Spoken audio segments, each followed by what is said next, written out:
Sir, मैं Brijnandan Yadav Asian event news के लिए आज मैं आपके सामने योगेश चौधरी जी जो भारतीय संपूर्ण क्रांति पार्टी के जो उम्मीदवार हैं करावल नगर विधानसभा क्षेत्र से, मैं आपका एशियन इवेंट चैनल में योगेश चौधरी जी आपका स्वागत करते हैं।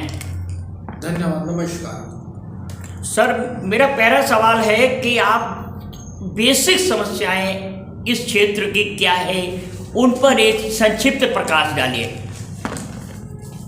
मैं भारतीय संपूर्ण क्रांतिकारी पार्टी का 70 विधानसभा क्षेत्र से मैं विधानसभा के लिए चुना गया प्रत्याशी हूँ। मुझे सेवा का मौका दिया गया है इस जनता के लिए। हमारे यहाँ अनेक प्रकार की समस्याएं हैं।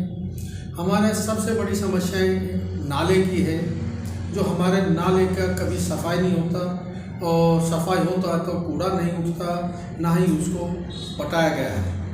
दूसरा, हमारे यहाँ सामुदायिक केंद्र नहीं है, जो हम अपनी जनता के लिए एक उसको प्रयोग में लाया जाए, और जो है नहीं है, और जो हैं वे बहुत ज़्यादा प्राइवेट हैं और ज़्यादा चार्ज करते हैं।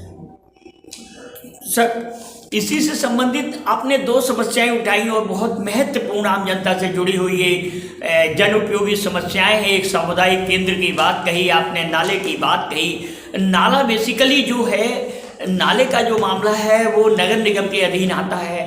क्या आपको लगता है नगर निगम सरकार के साथ मिलकर काम नहीं कर रहा है, और दूसरी तरफ नगर निगम और दिल्ली सरकार एक ही पार्टी की है, इसको आप किस रूप में देखते हैं?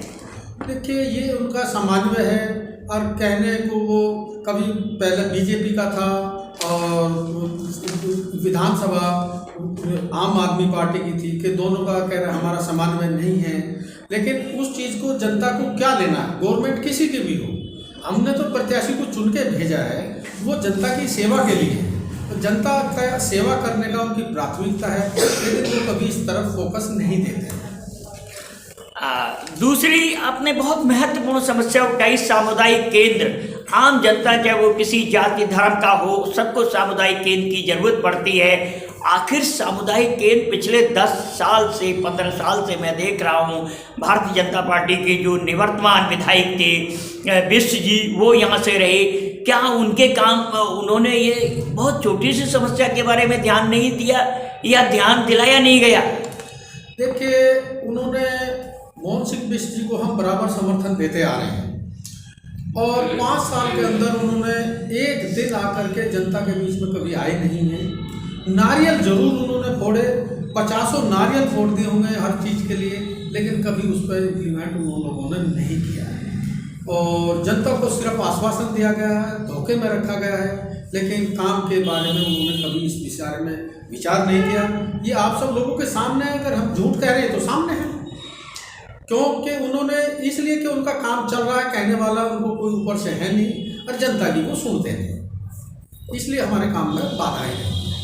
सर, ये आपने समस्या बताई, उसके बाद में क्या, लेकिन मोहन सिंह बिष्ट एक बार 2 बार 3 बार कई बार से जीतते चले आए। आखिर जनता ने विरोध, और जनता ने इतना सब कुछ ना होने के बावजूद भी उनको कैसे जिताते रही, इसके पीछे की क्या क्रोनोलॉजी है? देखिए, ये सब चीज़ जनता को एक आश्वासन के रूप में, धोखा देने के रूप में उन्होंने काम किए हैं।